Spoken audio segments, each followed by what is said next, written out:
BBOR, Black Box Online Radio, coming to you from West Virginia at heart and from around the globe. And hello, Knitheads. Hello, Black Box Battalion. Today is Thursday. Welcome to this special presentation of Black Box Online Radio. Every Monday I do a segment about the Zodiac Killer here on BBOR, called just that, Zodiac Monday. And it came to my attention that there were several Zodiac Killer suspects and books that I had never talked about in individual episodes.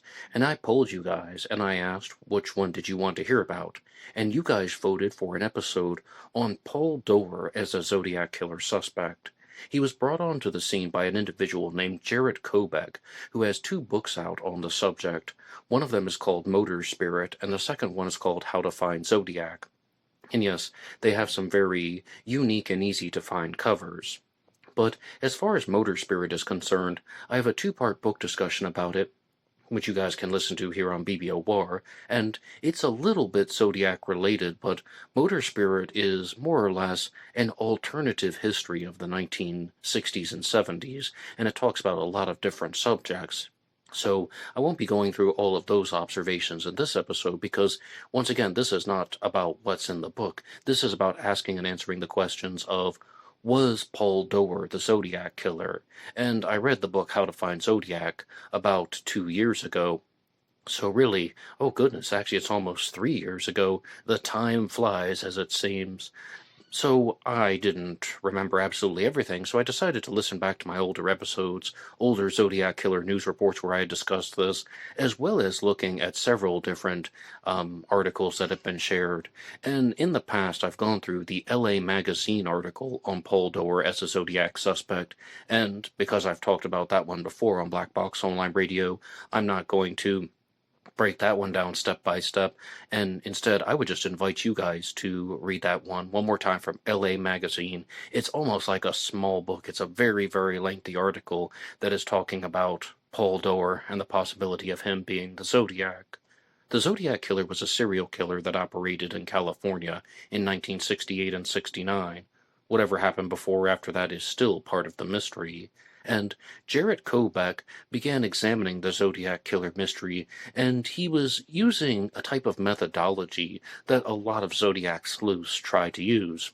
And that is, did the Zodiac Killer write letters to the media because he also did this in his daily life?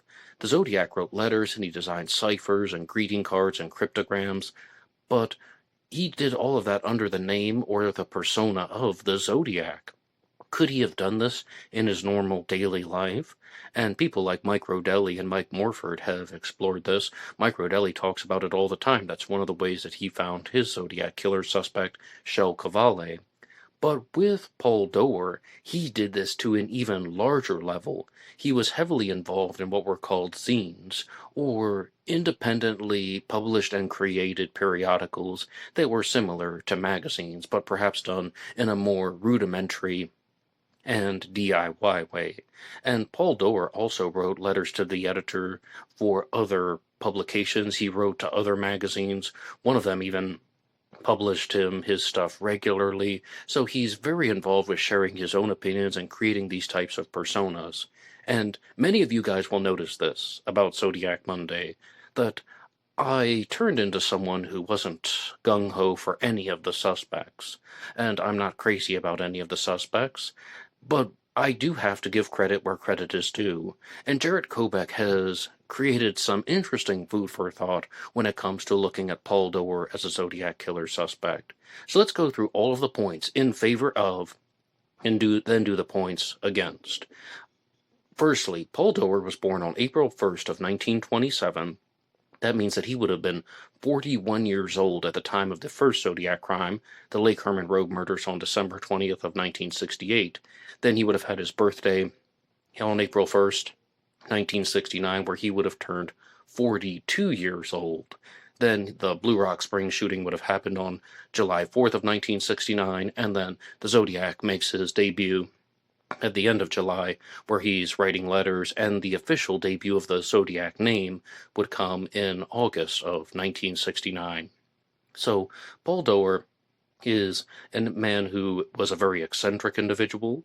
He was somebody who was not only involved with these zines, he also just had a very, very wide range of interests that would also include things like comic books and perhaps things like light opera, stuff that the Zodiac Killer would have talked about, particularly the Tim Holt comics and the Mikado, which was quoted multiple times by the Zodiac, which is an operetta by Gilbert and Sullivan.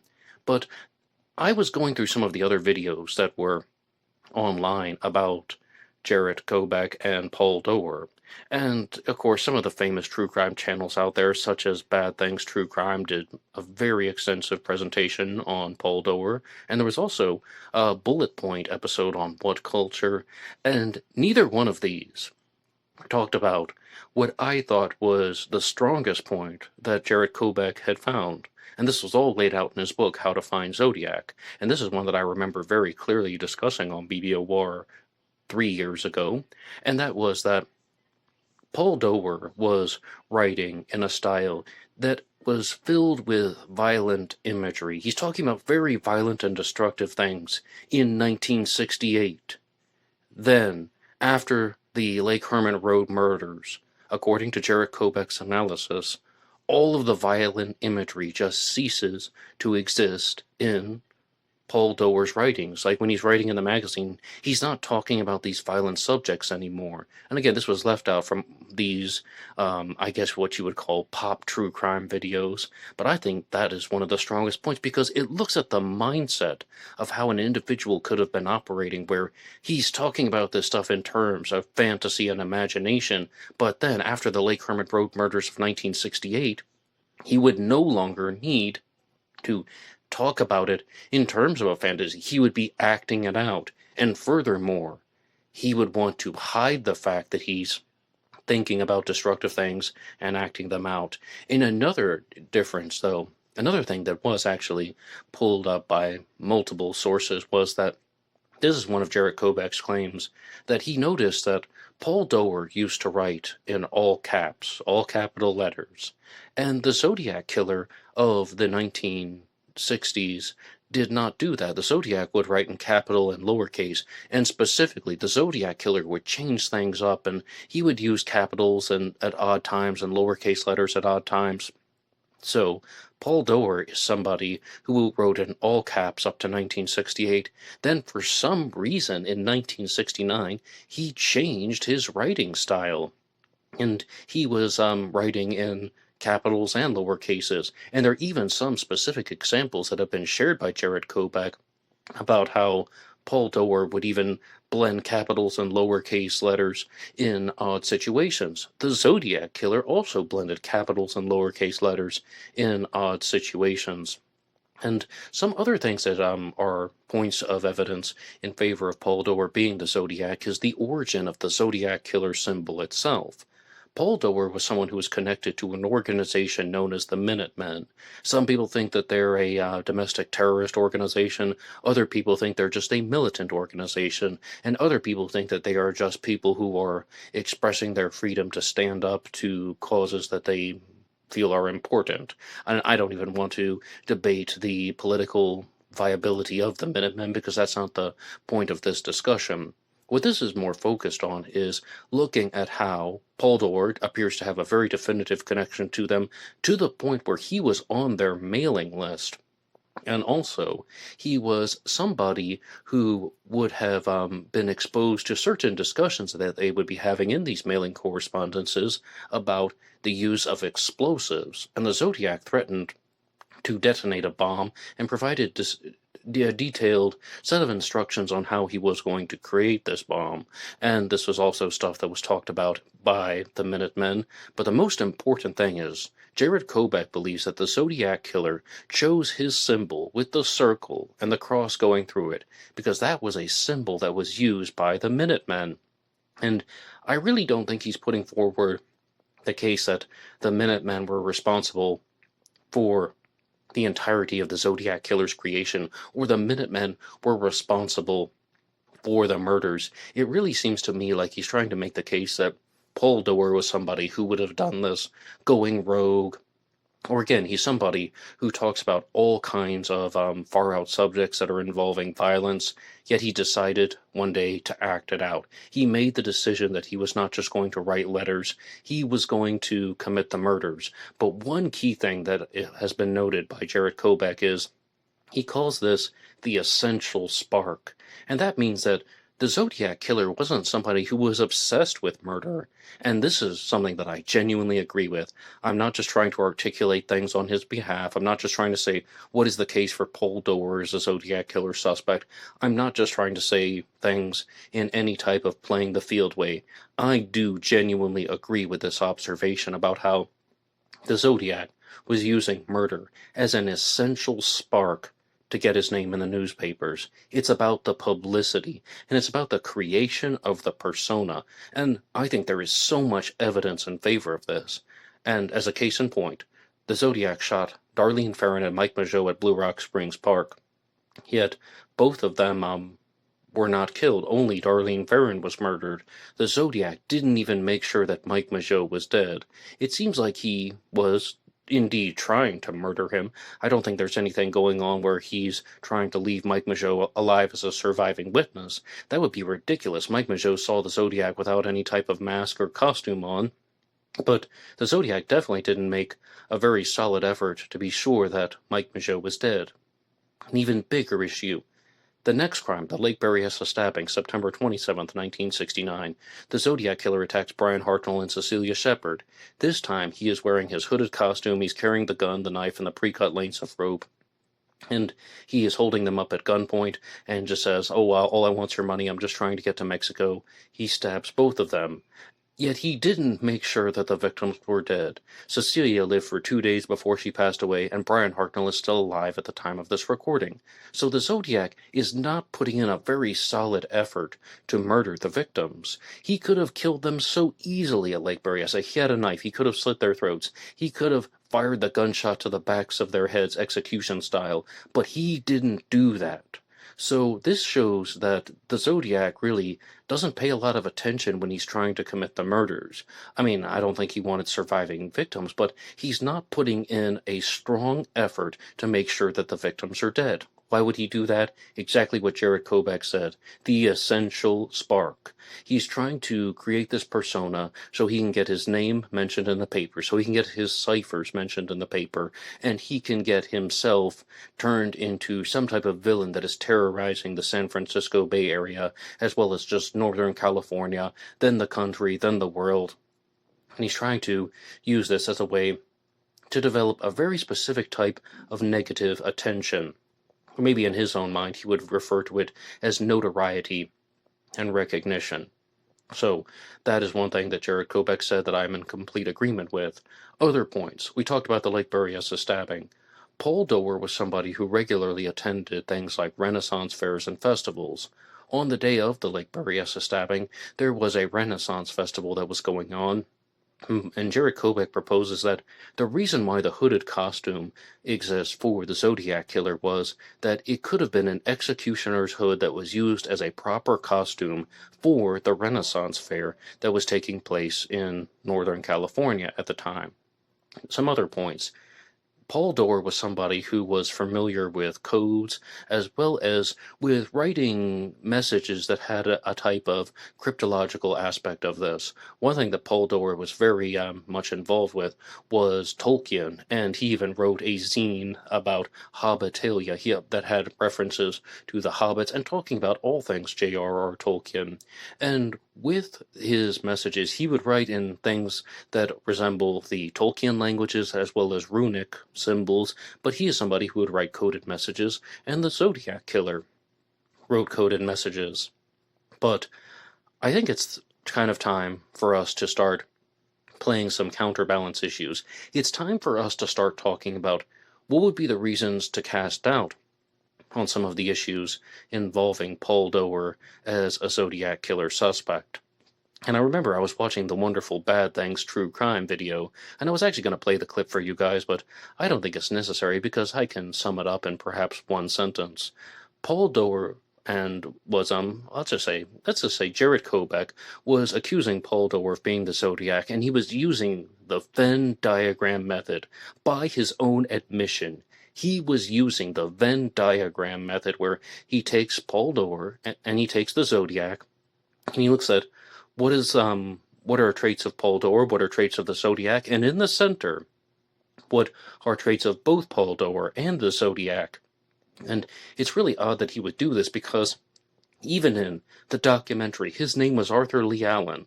They talk about how that's not evidence.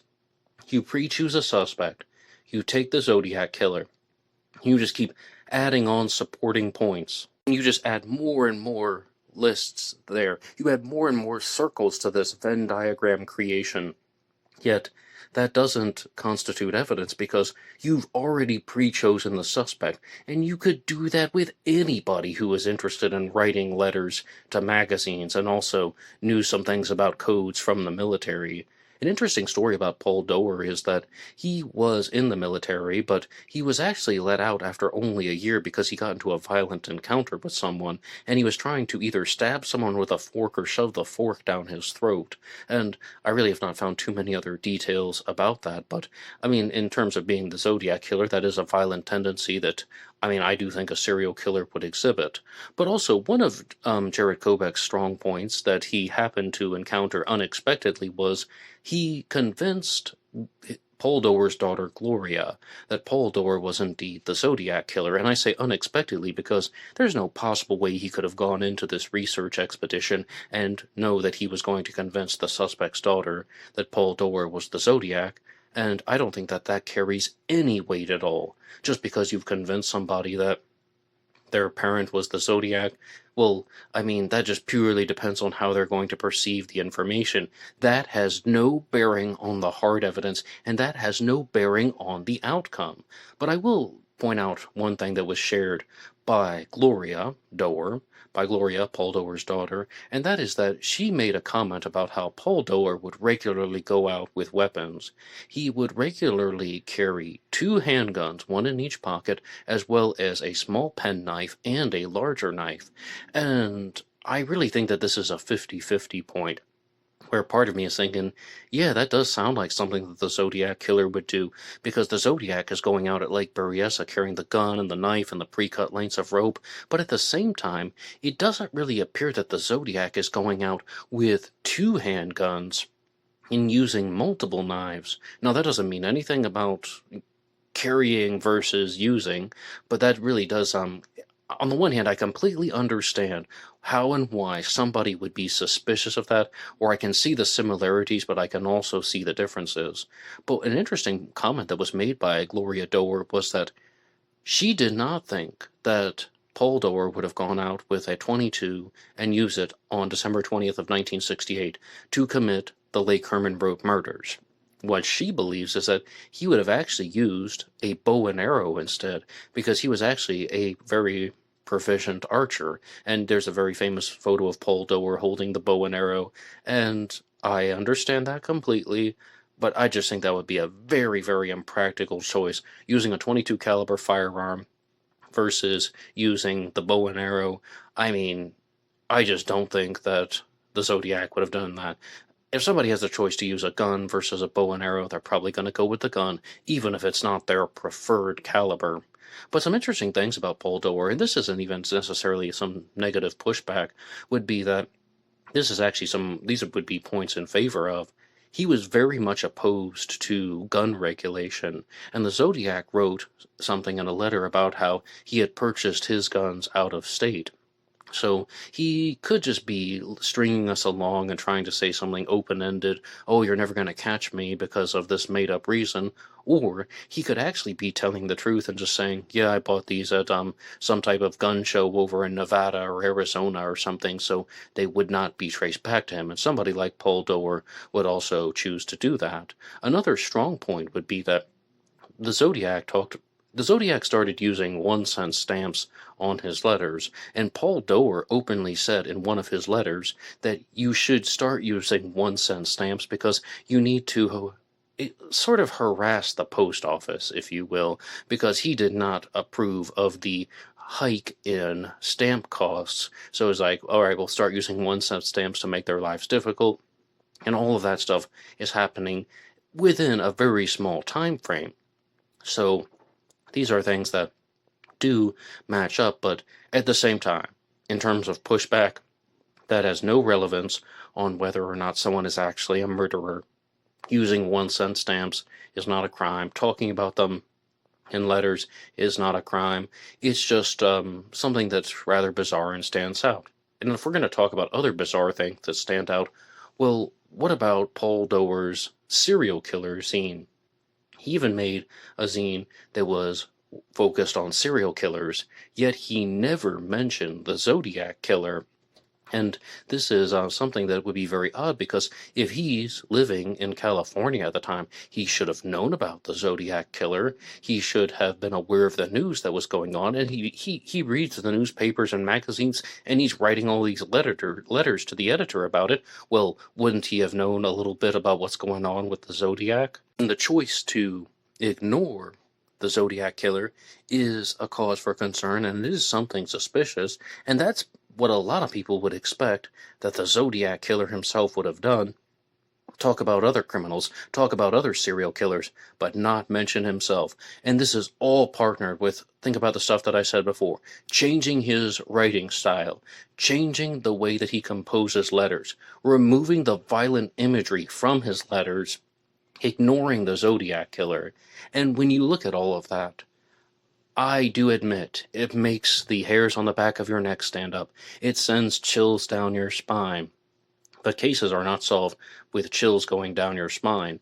Firstly, you cannot just purely go off of these feelings and emotions and the whole game of, oh, well, I had a real creepy feeling when I looked into something. Now, here are 5 or 6 coincidences that may or may not be relevant. So many people build these suspect profiles based on this, but what we should also do is look at, how there could be specific pieces of information that could be connected to Paul Doerr's life. Like, say, for example, if he's going to talk about the creation of a bomb, and maybe if he was an explosives expert in the military, that would be something else that would be much stronger than just simply saying that he could have learned about it from the military or the Minutemen. That is so much more speculative.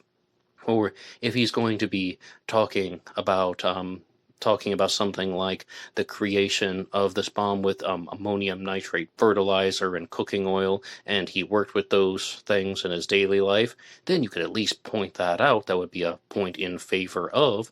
But again, that doesn't mean that somebody was a serial killer. And more importantly, this very specific serial killer who was responsible for the murders in 1968 and 69, and maybe the possible crimes in 1970.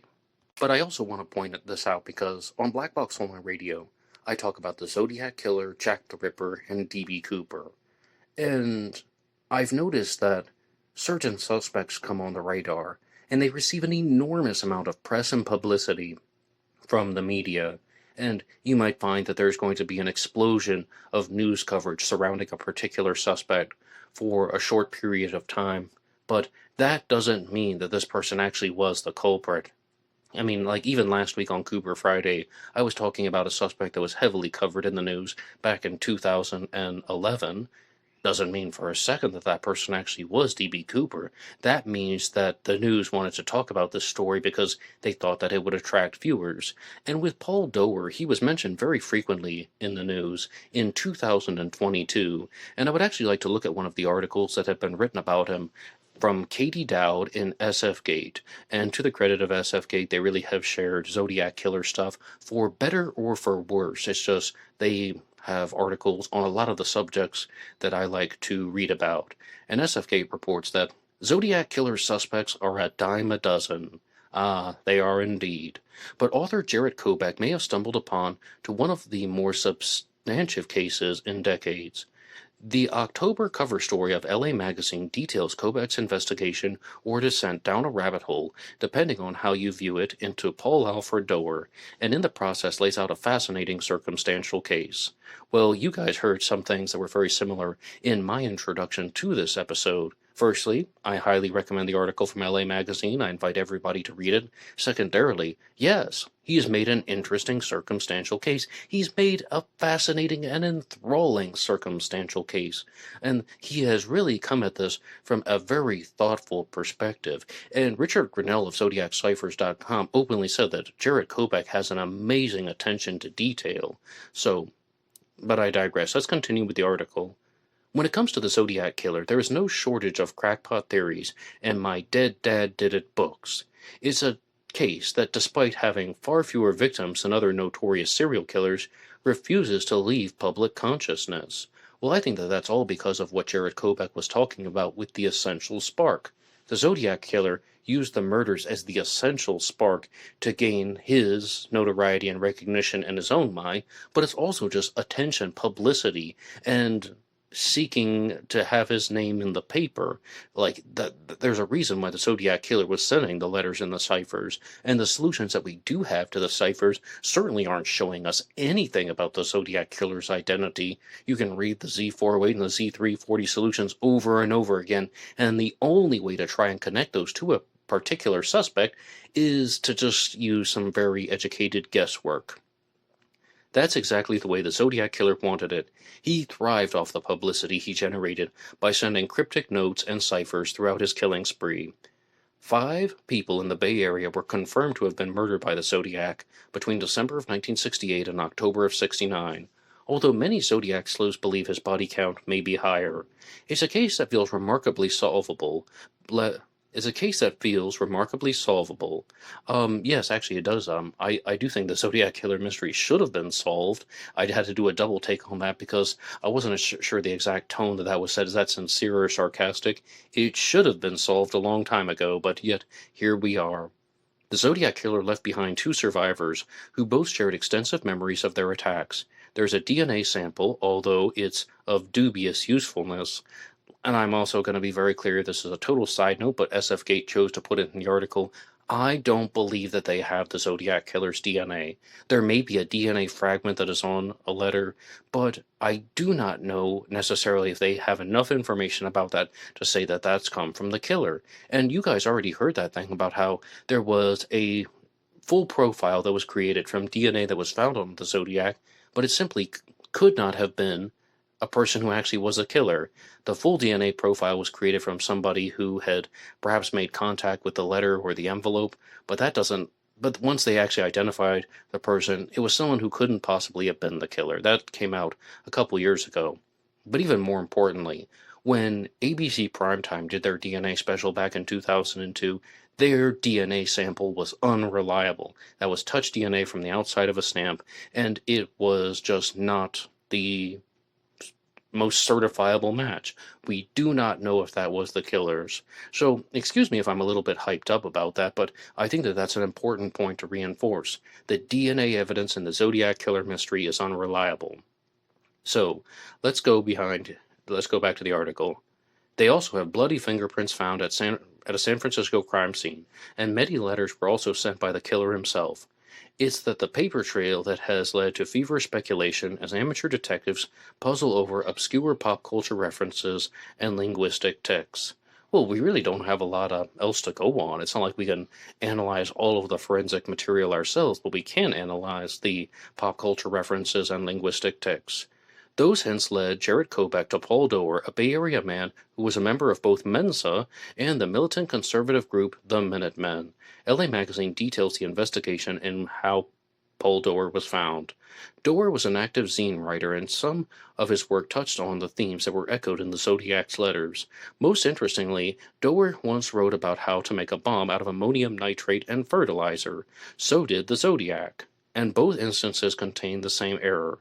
According to Doerr's daughter Gloria, her father had a history of violent behavior and physically abused family members.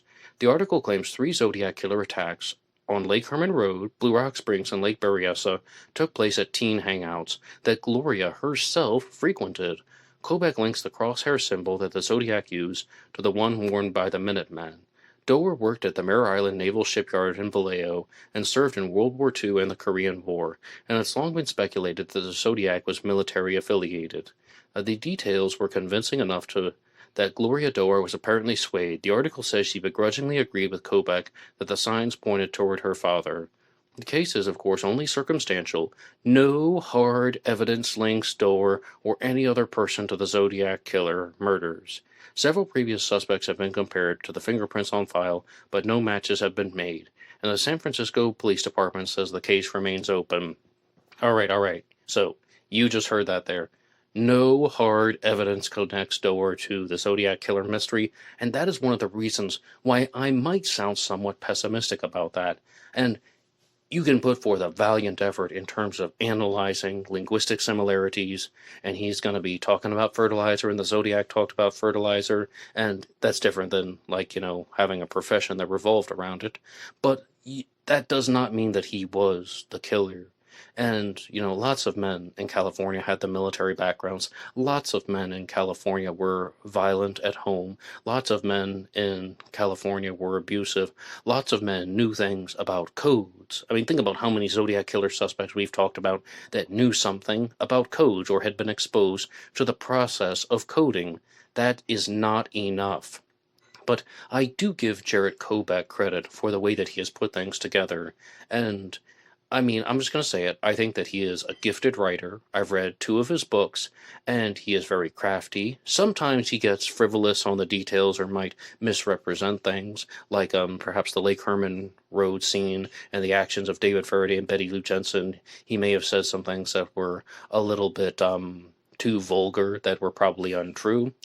But those are things that I don't even want to comment on because it's been quite a while since I've read that exact paragraph in his book. But at the same time, I think he's somebody of above average intelligence who knew how to compose these things together and tie them together in a way that would get everybody's attention. And to conclude this episode, I will say that last week on Ripper Wednesday, my segment about Jack the Ripper, I was talking about Bruce Robinson.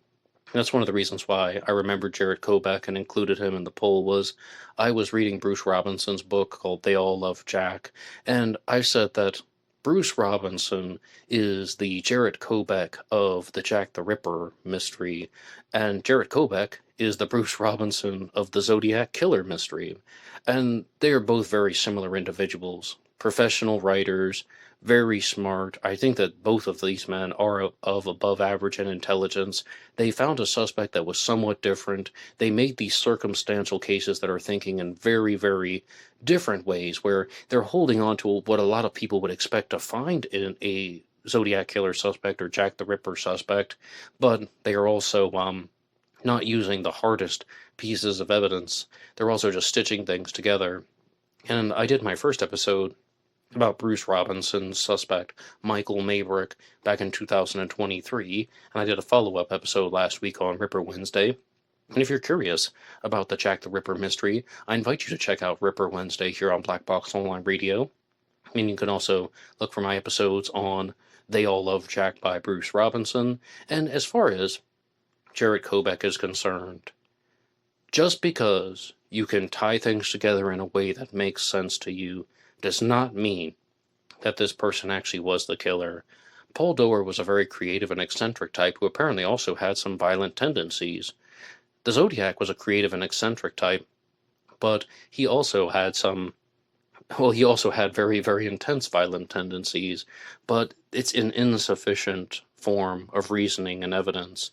And this could just be some guy who was just living in California whose hobby was to write about things. And this is also one point, though, that is speculative, and I'm saving this for the end for a reason. And that is that some people believe that there's no way the Zodiac would have been involved with a militant organization like the Minutemen. There's no way the Zodiac would have been the type of person to attend Renaissance fairs. They think the Zodiac would have just been a sad, lonely man who wouldn't have had the social skills to participate in something like that. And I'm very undecided on that one, because I don't think there's enough evidence to say that the Zodiac was the sad, lonely man, because so many serial killers are married. Some are, some aren't. Some are the incel rejected types that I was talking about on Tuesday, and others are the types that were married with children. Paul Doerr had a daughter named Gloria, who's also commented on this. So I'm very divided on that one, but overall, for a suspect rating, I would give Paul Doerr about a 6 out of 10. And I think it's totally reasonable that the Zodiac could have been 42 years old. Paul Doerr does seem to match some of the descriptions, but I am holding out on that one thing where it's possible that he may have had a beard and mustache in 1969 at the time of the Stein murder with the composite, and the man who was seen after the Stein murder definitely did not have a beard and mustache that's in the famous composite sketches. That was one of the ways that people were exploring the mystery back in 2022 when Jarek Kobek's books came out. Some people were trying to date certain photos, and they were trying to say that, well, if this guy had a giant mustache that wasn't mentioned in the descriptions, he should fall lower in the suspect ratings, but I don't believe they were able to officially substantiate that. Yet, I mean, there it is all the same. As a suspect rating, Paul Doerr gets a 6 out of 10. What do you think about that? What do you think about any of the claims that have been made in this episode? What do you think about all of the circumstantial pieces of evidence that Paul Doerr has created? Did he have the brain to be the Zodiac Killer? Did he have the personality that you would expect that the Zodiac had? Did he have the knowledge sets that were necessary to create the Zodiac Killer's letters, codes, and ciphers? And what do you think, though, about any of these challenges that I have put forward that, well, those are very general statements that could apply to a lot of people? And what do you think about the challenge that the lack of hard evidence is absolutely overwhelming, even though his personality may seem somewhat similar? I would love to know what you guys think. You can write the show at blackboxonlineradio@aol.com. You can also get me on Facebook. My personal Facebook name is Ned DeHaan. Of course, you can like and subscribe, and you can find the Black Box Online Radio Facebook page as well. And on Monday through Friday, I release shorts on TikTok and Instagram under the names blackboxned88. They also come out here on YouTube on the BBO War page and on Facebook as well. And of course, if you want to support any of these efforts, you can go over to buymeacoffee.com, buymeacoffee.com/blackboxned88, and that allows you to make a donation or contribution to help support the show. And anybody who makes a donation will get a shout out on Zodiac Monday. And I will see you guys next week. Goodbye.